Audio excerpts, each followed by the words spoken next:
Live, where news comes first. From the Mesilla Valley and Las Cruces to El Paso and the borderland. This is ABC7's Good Morning El Paso Weekend. Good morning and thank you for joining us. I'm Josie Ortegon. The Miners have successfully moved on to the Wooden Legacy Championship after their win against Xavier last night. The Miners are now 4-0 and undefeated. The Miners managed to beat the Musketeers 77-73.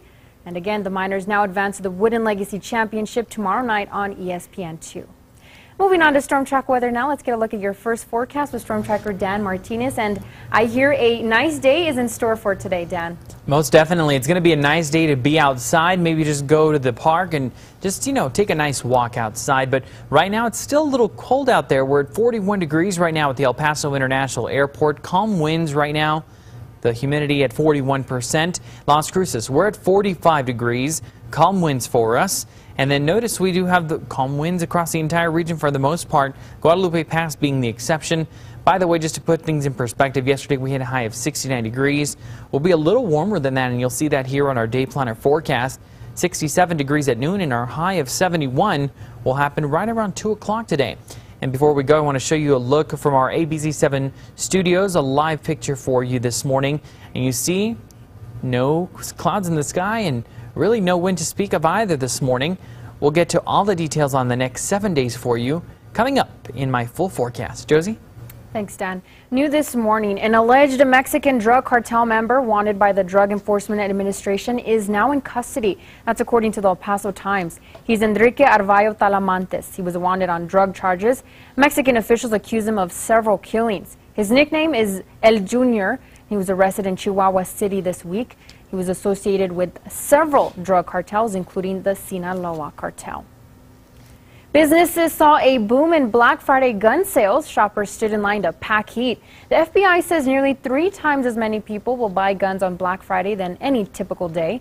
According to the FBI, on average, someone tries to buy a gun every 3 seconds on Black Friday.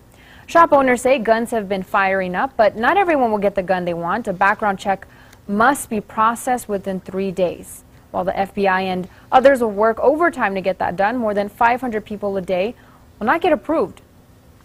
Demonstrations remembering Mike Brown and condemning police brutality popped up all over the country on Black Friday. Jade DeGood has more. Mike Brown means we got to fight back! Fight back! Fight back! Fight back! They came dressed in black. We're mourning the loss of our brother Mike Brown. Carrying signs, some with photos of those killed in officer-involved shootings. You will not get anything done about it, no justice, if you don't protest. This is the only defense that we have, seems like. As many as 200 demonstrators lined Rock Road near Kellogg to make a statement, just days after a grand jury chose not to indict the officer who shot and killed Michael Brown in Ferguson, Missouri. Well, what do you want? We want justice, and we want justice not only for Michael Brown, but we want justice for the young men here in Wichita, Kansas, who have lost their lives behind police violence. But soon Wichita police had to get involved, as dozens of protesters moved into the middle of this intersection. When you block an intersection as big as Kellogg and Rock, one of the busiest intersections on the east side. Especially on Black Friday when there are so many people here. Makes a big statement. Protesters spent a few minutes facing off with cars before being told by Wichita police to stop blocking traffic or be arrested. When we were given that strict order to move, we all obeyed that order. No one was arrested. Nobody retaliated with any crime, no harsh words or anything like that. Since then, we have been moving across the crosswalk every time it has turned green. Shortly after, protesters marched to Douglas, 6, 5, 4, 3. carrying their message of justice with them. It's not so much of a black and white issue, both literally and, metaphorically. It's just more so, like you said, we're here for justice. And moving on, Las Cruces City Council is set to vote on major changes to the minimum wage on Monday. Starting January 1st, businesses will be required to pay employees at least $8.50 an hour. But a last-minute proposal by City Councilor Nathan Small may change things. Workers are preparing for a raise, but how that raise will be implemented is a big question. The new ordinance is set to send the Las Cruces minimum wage to $10.10 by 2017. However, a proposal by Councilor Small would delay each bump after the initial spike. The final rate of $10.10 per hour would be pushed back to 2019. We asked Sarah Nolan, the leader of the advocacy group CAFE, and Councillor Nathan Small yesterday about their reaction to the proposal. If we prolong the discussion around how much workers should get paid, it leaves more room for people to keep fighting it and keep pushing back and saying, see, we don't need years 2, we don't need the second phase in, we don't need the third phase in. Hopefully, with the proposal that could be put forward, it helps preserve that certainty, and it gives less reason to take away a policy because it provides for a little bit longer runway time, a little bit more certainty. And again, Council will discuss the proposal this coming Monday. The city of El Paso now has a plan for where Northpark Mall once stood. That's a 31-acre plot that sits empty at Dyer and Wren, right by Irvin High School. We sent an ABC7 crew to the area yesterday. It's a massive piece of land, take a look, right in the middle of a heavily populated part of town. And we've confirmed the city has drafted up plans to turn the old mall into a smart code living area. It'll cost $112 million. The proposal states that a company called Hunt Metro 31 would lease the land from the city. The company is registered in Delaware as a limited liability corporation, though their El Paso address is the same as Hunt Company's on North Mesa. If the city plans work out as drafted, this is what we could see: a Sun Metro transit station, a parking garage, multi-family housing, affordable housing, and we're told there will be an anchor tenant, possibly a grocery store, retail tenants, and office space.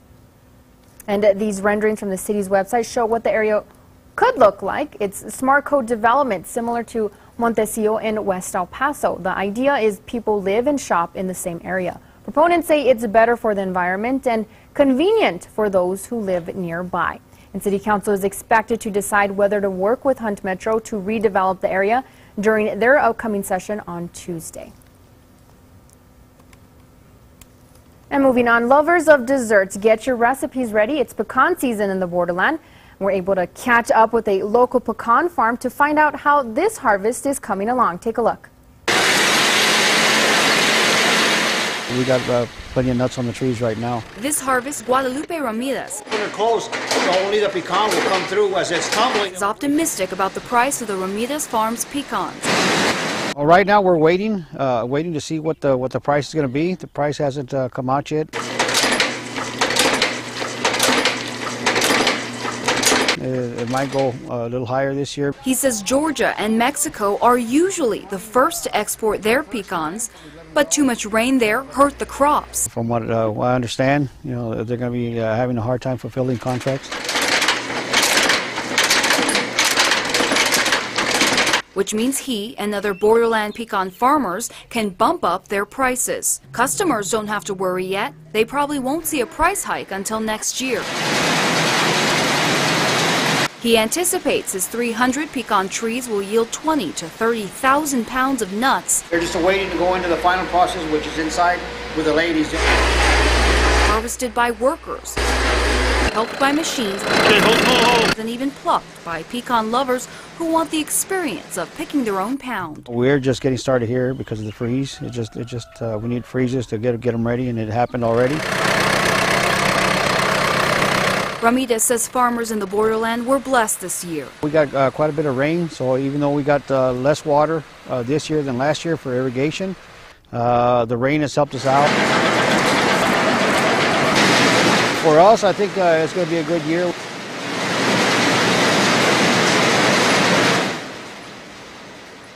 That was Ashley Rodriguez reporting. If you want a taste of fresh pecans, be sure to stop by the Harvest Festival at the Ramirez Farm next weekend in Clint.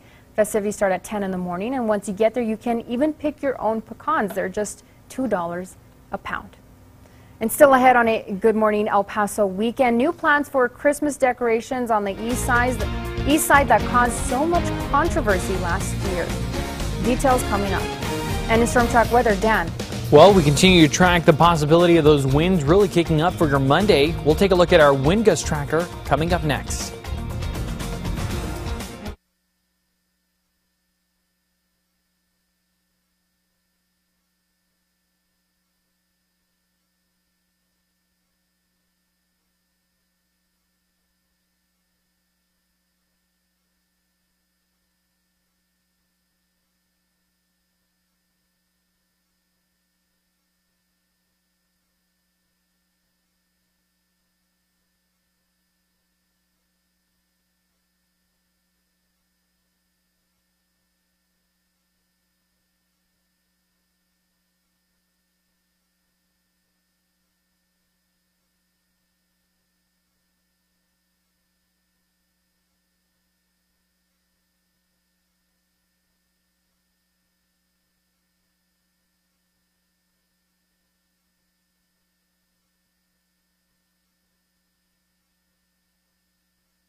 Welcome back. Time now is 8:37. Thanks for joining us on this Saturday morning.